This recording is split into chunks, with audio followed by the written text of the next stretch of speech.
started.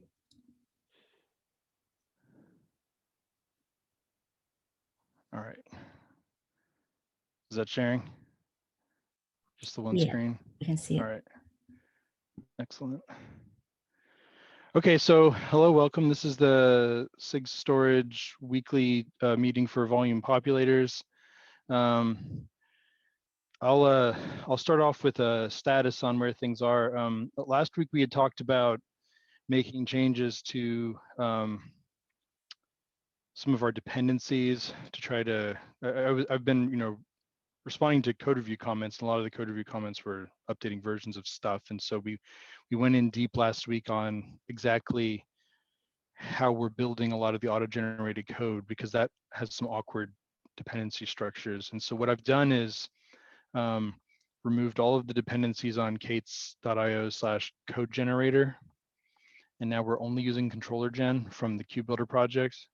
And so what that means is there are no more statically generated clients or client sets or informers or listers. The implementation now uses the dynamic client with a little bit of syntactic sugar on top to convert to the appropriate types of objects, which is what I understand KubeBuilder does internally. I think KubeBuilder relies exclusively on the dynamic client and then just puts syntactic sugar on top so that you can get typed interfaces, at the level that you're writing your logic.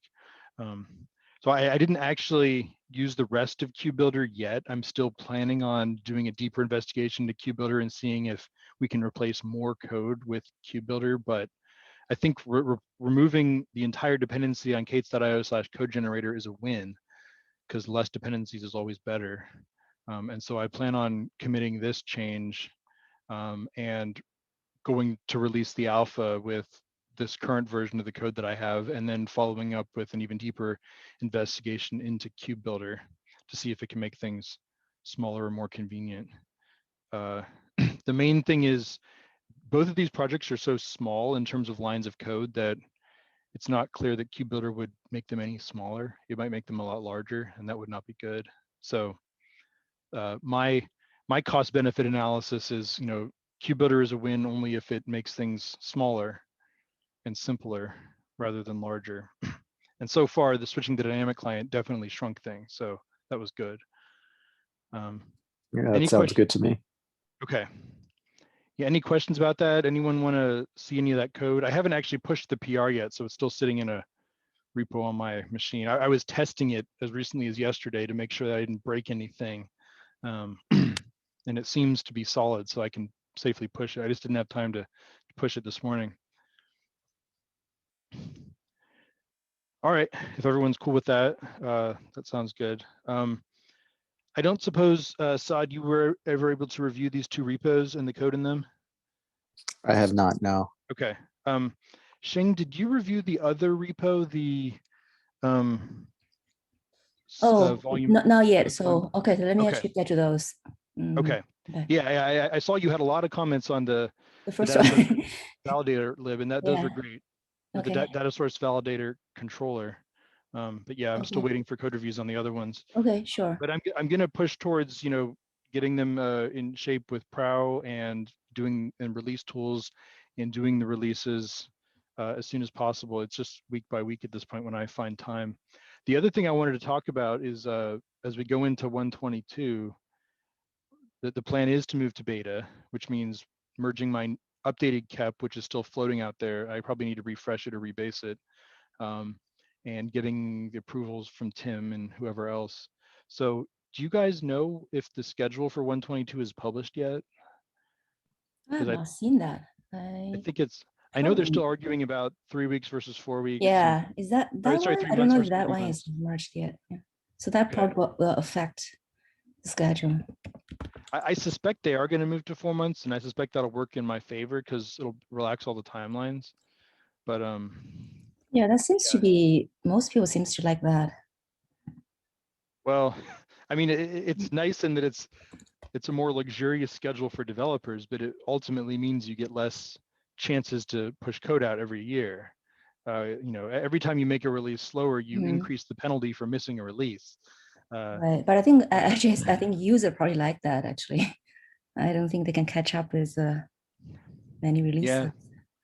Yeah. I mean, at the maturity level, Kubernetes is at slower, might be better. So yeah, I don't want to wait until like we're staring at the deadline for KEPs again to try to get the KEP merged in 122. I want to be well ahead of schedule. So I want to make sure we have an eye on when the deadline actually is and when we can. But I think you don't have to wait. You can actually just start to get API reviewers for your KEP now, I think. Yeah, I figure that's the case. So I just have to do my side of the work, which is to rebase the KEP, update it with any changes that have happened in the last release, and then send out requests for review again. So you have two, right? Is that I forgot. Did you write another one for this? Yeah. So what happened in 122 is we had one KEP, and Tim took a look at it and he said, yeah, this seems fine, but there was a proposal in my KEP to sort of break backwards compatibility in one very strange corner case. And he suggested that we break that out into a separate KEP and consider it independently. And so I have a PR against enhancements that to split the one KEP into two KEPs, and that has not been merged yet. So that is the one that I want to get reviewed and merged to split it into two and then target them both at 122. So that's what needs to happen. And maybe in the next one of these meetings, we'll go over that KEP in this group and then work on getting the API reviewers in to review it. If I can just get this, I just want to get the alpha code released first. So that's like my top priority. That's what I'm driving towards. So I wanted to mention that. Yeah, the 122 beta planning. Okay, yeah, those were the main items on my my agenda. I know we have some new people who poked me on the public Slack channel. Welcome, Shovan and Ashutosh. Did you guys have a specific topic you wanted to discuss or questions you wanted to ask, or are you interested in contributing? Hi, Ben. Ashutosh here. Just a quick introduction. I'm based out of Bangalore, India, and I've been contributing to OpenEBS. Nothing specific top of my mind. I was just experimenting with this volume populator, and I thought if there is anything in terms of code or documentation, I would be happy to contribute there. So catching up. Okay, excellent. Yeah. The whole point of releasing an alpha is for people to actually try it out and tell me why it's broken. And so if you haven't had problems yet, that's a good sign. But yeah, the moment you have any issues with anything, file issues, or ping me on Slack or come to the meetings.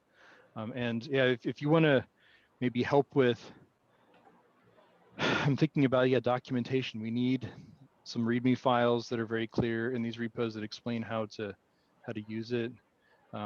We need, one of the repos is completely lacking unit tests. I got to add unit tests, and I'm forgetting which one it is.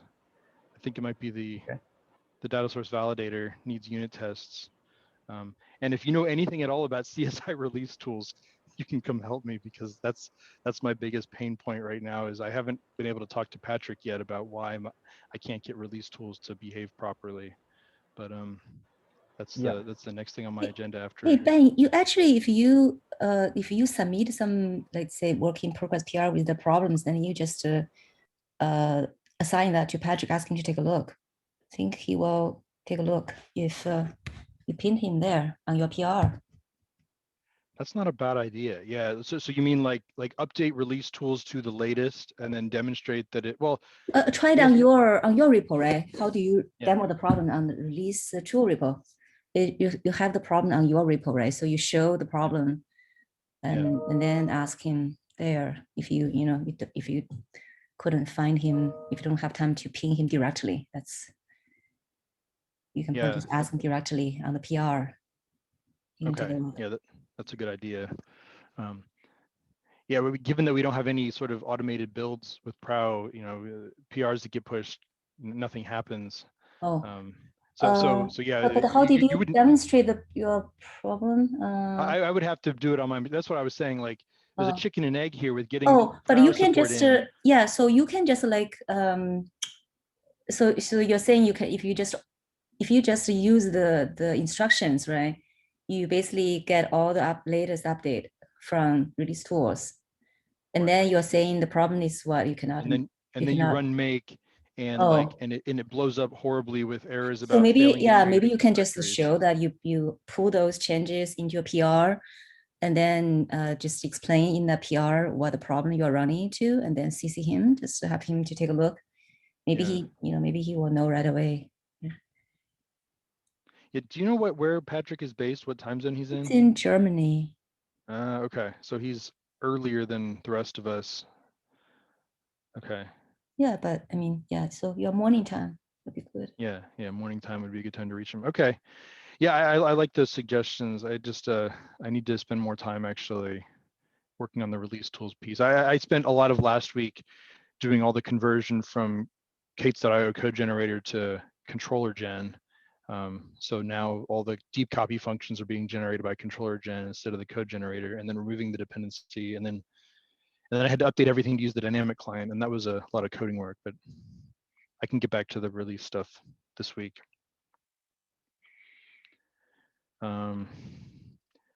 So I got the impression from either, I don't know if it was Ashutosh or Shovan, that one of you was actually trying to implement a populator of some kind.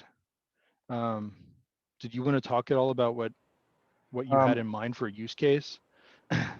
Yeah, I think Sovan had done the implementation, and he was demoing, and it was an awesome demo. So Sovan, if you want to talk about that, and I also do have a use case, I can say it after Sovan. Hello everyone. Okay, so I am an OpenEBS contributor. So I was exploring this feature for OpenEBS use cases, and I was actually demonstrating this feature in OpenEBS community meeting. So in that demonstration, I was actually building a React application in my local, and then push that application to S3 bucket, and I was creating the volumes from that S3 data source, and I was just scaling up the stateful set. Yeah, that was the demonstration I have done in a community call of OpenEBS. Okay, so the specific populator use case was putting a bunch of data in an S3 bucket and then having a populator that knows how to take that bucket and put the data back into a volume?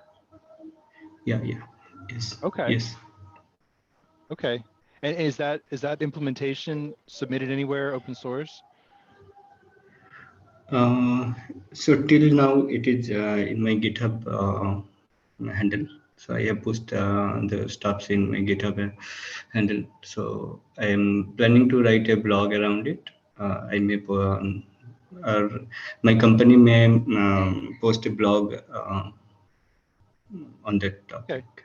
Okay. Cool. Yeah. I mean, we'd love to have links to things that are actually using this to sort of show that there's real demand here. That was part of our graduation to beta requirement in the KEP is we want to demonstrate that people are actually using it, and that there's real use cases here, and it's not just my imagination.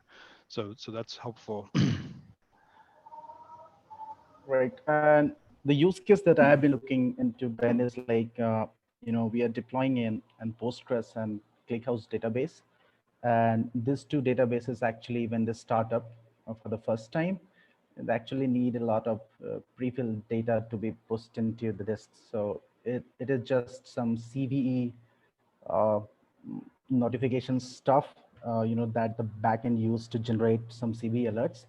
And what we have observed is that this data has grown to huge amounts, and we don't want to actually start the database and then pull from internet and then just post the stuff. So I think it's interesting. I'll try that out. How can it help to push the data via the dump files? So that is something that I'll try out and get back to you. Okay, so you're not talking about creating an empty database. You're talking about like restoring a database from some sort specialized Postgres backup. We have some dump file that's stored somewhere else, and we want to just see if that dump can be used to, like, we don't want to go via the init containers way somehow. And so we were just exploring how we could actually do something that, you know, a PVC comes up with some pre-filled data and then it just goes hunky-dory. So that's the plan. Okay, Hope yeah, I mean, made sense. that's exactly the kind of thing the Populators lets you do. Right. I'm curious what the difference is between that and like just having a PVC that already contained your data and you clone the PVC. Right. I think I don't have, to be honest, enough data points. I'm still researching on that part, and I think I'll have some more info for the next call. Okay. I'll get back to you on this. Yeah, yeah, and if you have any links to implementations or anything, post them in the agenda so we can keep track of them off the agenda document. That would be great. Sure. Thank you. Yeah. Thank you. Yeah. All right. So that's it for my agenda. If nobody has any questions or anything else, I will get back to hacking and pushing my PR. I think it's basically ready to go. I have just one quick question, Ben, on the unit test that you said it's in volume data source validator repo. So I will explore that and I'll try to find out, you know, where I can fill in with the unit tests. Oh yeah. It's just I just never got around to adding the unit tests in the version that made it into the initial commit. So yeah, if you wanted to add like a test file, and we might have to refactor the code a little bit for testability, but I'd like to have something to be able to run in the proud job when future changes come in to detect regressions. And then we'll expand from there on testing. We'll ping you on Slack if there's anything. Okay. Thank you. All right. I guess we're done until next week. Thank you, guys. Thank you. Thanks. Take care. Take care. Stay safe.